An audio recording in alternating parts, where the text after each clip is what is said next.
Students, कल हमने क्या किया था? सेल क्या होता है? सेल जितनी भी लिविंग थिंग्स होती है ना, लिविंग चीज़ें होती है, उनमें सभी में क्या प्रेजेंट होता है? सेल। लिविंग चीज़ों में सेल प्रेजेंट होता है। जो सेल होता है वो डिफ्रेंशिएट कर देता है लिविंग फ्रॉम नॉन लिविंग के अंदर। सेल सभी को पता है, cell structure, fundamental and functional unity हमने कल पढ़ लिया था। ये इंडिपेंडेंट शो करते हैं, इंडिपेंडेंट एग्जिस्टेंस एंड परफॉर्म कर देते हैं all essential function of life. हमने हिस्ट्री के बारे में पढ़ा था कि रॉबर्ट हुक ने डेड सेल की डिस्कवरी की थी, एंटोन वन लियोन हुक ने लिविंग सेल की डिस्कवरी की थी, और रॉबर्ट ब्राउन ने न्यूक्लियस की डिस्कवरी की थी, पुरकेंजी ने प्रोटोप्लाज्म।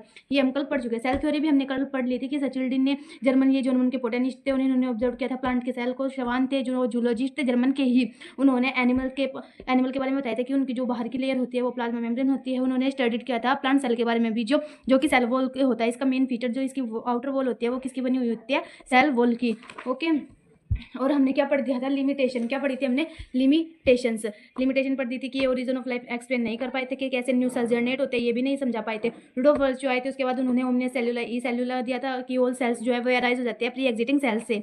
हमने एक्सेप्शन पढ़ ली थी। कौन क्या क्या थी सेल थ्योरी की exception? Virus, bacteria, protozoa, various bacteria, RBC और राइजोपस। प्लांट सेल के बारे में हमने पढ़ा था कि उसकी आउटर लेयर सेल वॉल की बनी हुई होती है, उसके अंदर प्लाज्मा मेम्ब्रेन। एनिमल सेल के अंदर हमने क्या पढ़ा था कि जो आउटर मोस्ट लेयर है वो क्या होती है? प्लाज्मा मेम्ब्रेन होती है, फिर सेल मेम्ब्रेन होते हैं। और हमने साइटोप्लाज्म के बारे में पढ़ा था कि साइटोप्लाज्म में सेमी फ्लूइड मैट्रिक्स होती है और मेन एरिना होता है site for all chemical reactions के लिए। और हमने क्या पढ़ा था? शेप्स ऑफ सेल्स पढ़ ली थी कि जो नॉट फिक्स्ड है वे पढ़ी थी और फिक्स्ड वाली पढ़ी थी। नॉट फिक्स्ड में अमीबा आ गया था और डब्ल्यूबीसी आ गया। डब्ल्यूबीसी की शेप भी अमोइड शेप होती है। और हमने पढ़ा था मूवमेंट ऑफ डब्ल्यूबीसी, मूवमेंट कैसे करता है डब्ल्यूबीसी? डायपेडेसिस के द्वारा। और हमने फिक्स्ड के बारे में पढ़ा था कि RBC, columnar nerve cell, neuron, tracheid, mesophylls, ये फिक्स्ड होती है। साइज पढ़ा था हमने। जो माइक्रोप्लाज्म होता है वो स्मॉलेस्ट सेल होता है। क्या होता है माइक्रोप्लाज्म?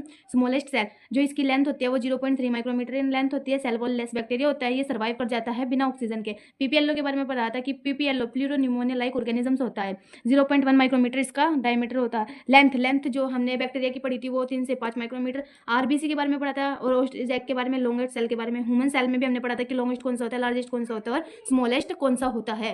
तो आज हम क्या करेंगे? प्रोकैरियोटिक और यूकैरियोटिक के बीच में डिफरेंस करेंगे हम, ठीक है? ओके।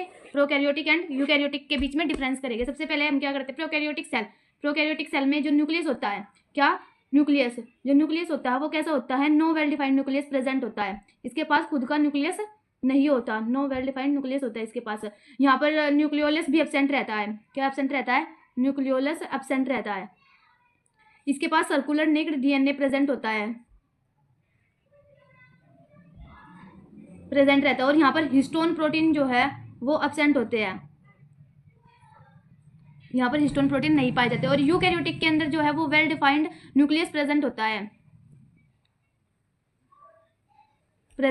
न्यूक्लियोलस भी यहाँ पर प्रेजेंट होता है। यहाँ पर डीएनए जो होता है वो लीनियर होता है यूकैरियोटिक के अंदर। और यहाँ पर हिस्टोन प्रोटीन भी प्रेजेंट होते हैं। अब आगे साइज किसका छोटा बड़ा होता है? साइज। प्रोकैरियोटिक सेल छोटा, प्रोकैरियोटिक सेल जो है वो स्मॉल होता है। स्मॉल, जैसे कि एग्जांपल प्रोकैरियोटिक का बैक्टीरिया हो गया। बैक्टीरिया कितना सा होता है? बिल्कुल छोटा सा होता है। वो बस उस कितनी लेंथ होती है उसकी? 1 और 2 माइक्रोमीटर तक ही जाता है। और यूकैरियोटिक सेल्स बड़ा होता है। इसके अंदर क्या क्या आ जाता है आप बताओ, सोच के बताना, कमेंट में बता देना। ओके, इसके एग्जांपल्स। Okay, cell wall. अब क्या है सेल वॉल? जो प्रोकैरियोटिक सेल होती है उसकी किस चीज की बनी हुई होती है? पेप्टिडोग्लाइकन की। किसकी बनी हुई होती है? पेप्टिडोग्लाइकन की। और यहाँ पर यूकैरियोटिक्स के अंदर आ जाते हैं प्लांट्स, जैसे कि प्लांट, फंजाई, एनिमल्स के अंदर तो सेल वॉल प्रेजेंट नहीं होती। एनिमल्स के अंदर जो है वो सेल वॉल प्रेजेंट नहीं होती। फंजाई की किससे बनी होती है? काइटिन की बनी हुई होती है। और प्लांट्स की किस चीज की बनी हुई होती है? सेल्यूलोज की बनी हुई होती है। अब आ गया प्लाज्मा मेम्ब्रेन। क्या आ गया अब?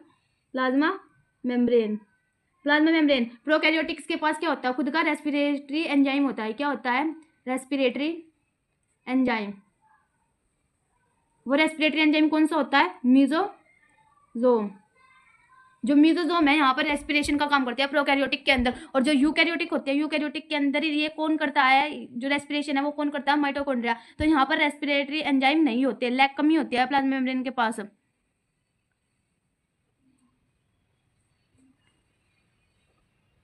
एंजाइम नहीं होते इसके पास। फोटोसिंथेसिस।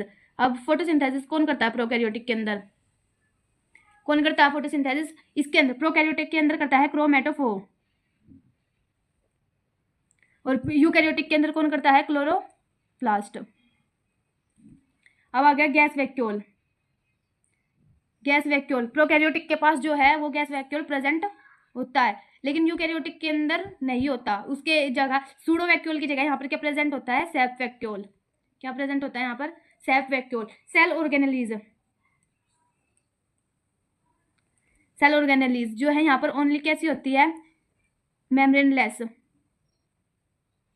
इसके पास कैसी होती है, मेम्ब्रेनलेस ऑर्गेनेलीज प्रेजेंट होती है। और यहाँ पर दोनों होती है, बोथ प्रेजेंट होती है। कौन कौन सी, सेल, वो सेल मेम्ब्रेन भी और सेल बाउंड भी, मेम्ब्रेन बाउंड भी और मेम्ब्रेनलेस भी, यहाँ पर दोनों प्रेजेंट होती है। एग्जांपल्स के तौर पर हम कौन से ले लेते हैं, राइबोसोम। राइबोसोम कैसी होती है, ओनली मेम्ब्रेन, ये होती है मेम्ब्रेनलेस, मेम्ब्रेनलेस। माइटोकॉन्ड्रिया आ गया, माइटोकॉन्ड्रिया कैसी होती है, डबल मेम्ब्रेन बाउंड होती है। ये इसके एग्जांपल। अब आ गया राइबोसोम, क्या आ गया अब, राइबोसोम।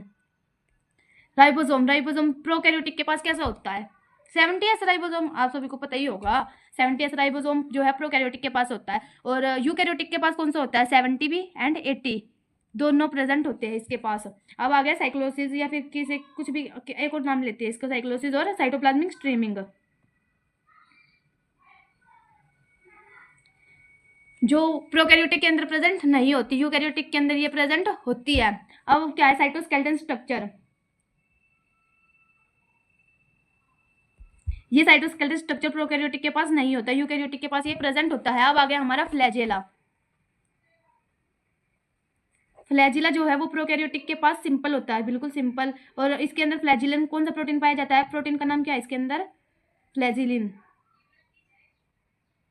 और यहाँ पर ये कौन सा होता है, कॉम्प्लेक्स। यूकैरियोटिक के अंदर फ्लैजिला कॉम्प्लेक्स होता है, इसके अंदर कौन सा होता है, ट्यूबुलिन प्रोटीन। कौन सा प्रोटीन पाया जाता है इसके अंदर, ट्यूबुलिन। ओके, अब आ गया प्लाज्मिड। प्लाज्मिड क्या होता है, प्लाज्मिड एक सेल्फ रेप्लिकेटिंग होता है, सेल्फ रेप्लिकेटिंग, वो खुद रेप्लिकेट कर सकता है, इसके अंदर इतनी क्षमता होती है। एंटीबायोटिक का भी इसने वो किया था। और ये जो है सिर्फ किसके अंदर प्रेजेंट होता है, प्रोकैरियोटिक के अंदर प्रेजेंट होता है, यूकैरियोटिक के अंदर ये प्रेजेंट नहीं होता। पाइलाए, ये भी प्रोकैरियोटिक के अंदर प्रेजेंट होता है और यूकैरियोटिक के अंदर नहीं होता। सेल डिवीजन, सेल डिवीजन इसकी जो है वो बहुत जल्दी हो जाती है, प्रोकैरियोटिक की सेल डिवीजन बहुत जल्दी हो जाती है, मिनिमम 20 to 60 मिनट्स में इसकी डिवीजन हो जाती है। और जो ये वाला होता है यूकैरियोटिक के अंदर बहुत स्लो होती है, मतलब इसको 12 से 24 घंटे लगते हैं सेल डिवीजन करने में। फॉर इसका एग्जांपल है ह्यूमंस ही मान लो, ह्यूमंस के अंदर 24 आवर में सेल डिवीजन होती है। उसमें से भी जैसे आपने पढ़ा होगा माइटोसिस और म्यूसिस ये होते हैं, तो इसमें इंटरफेज ये होते हैं। तो इसका मिनिमम ये काम तो अपना कितने घंटे में, सिर्फ इसका मिनिमम लास्ट जो घंटा होता है ना 1 आवर, उसमें ये अपनी सेल डिवाइड करता है। लेकिन जो इसका प्रोसेस है ना पूरा, उसे होने में 23 आवर्स लग जाते हैं। फॉर एग्जाम्पल जैसे हम क्या मान लेते हैं, शादी है, जैसे शादी में क्या होता है तो कि काम पहले होता है, लेकिन शादी तो एक ही दिन की होती है ना। उसी तरीके से जो वो ह्यूमंस के अंदर है, सेल डिवीजन का भी यही काम है, काम तो पहले हो रहा होता है। और जो सेल डिवीजन है, मेन सेल डिवीजन है, वो कब होती है, लास्ट के 1 आवर्स के अंदर। ओके, अब आ गया हमारा सेंट्रियोल। सेंट्रियोल किसके पास प्रेजेंट होता है, सेंट्रियोल किसके अंदर आएगा, ये तो यूकैरियोटिक के अंदर आएगा, क्योंकि यूकैरियोटिक्स में कौन कौन आते हैं, प्लांट्स आ जाते हैं, एनिमल्स आ जाते हैं। ये यूकैरियोटिक्स के अंदर ही तो आते हैं, जैसे प्रोटिस्टा, फंजाई, ये यूकैरियोटिक के एग्जाम। यूकैरियोटिक में भी सेंट्रियोल प्लांट्स के पास होता है या एनिमल्स के पास, बताओ किसके पास होता है, एनिमल्स के पास। ओनली प्रेजेंट किसके पास होता है, एनिमल्स के पास। और प्रोकैरियोटिक सेल के पास प्रेजेंट नहीं होता। अब हम कर लेते हैं एग्जांपल। एग्जांपल बताओ प्रोकैरियोटिक के, like example bacteria, Monera. Monera के अंदर कौन आता है, बैक्टीरिया। कौन आता है मोनेरा के अंदर, बैक्टीरिया। ये है प्रोकैरियोटिक का एग्जांपल। माइकोप्लाज्म और बीजीए। यूकैरियोटिक के अंदर कौन आता है, यूकैरियोटिक के अंदर आ जाते हैं प्रोटिस्टा, फंजाई, प्लांट्स और एनिमल्स एंड एनिमल्स। अब हम क्या करते हैं, एक स्ट्रक्चर बनाते हैं प्रोकैरियोटिक सेल का स्ट्रक्चर। क्या बना लेते हैं अब हम, स्ट्रक्चर ऑफ प्रोकैरियोटिक सेल। सबसे पहले हम क्या बना देते हैं, एक आउटर लेयर।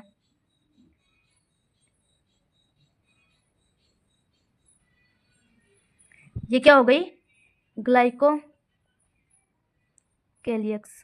ये प्रेजेंट हो भी सकती है और नहीं भी। फिर आती है ये डायग्राम, आप भी बना लेना।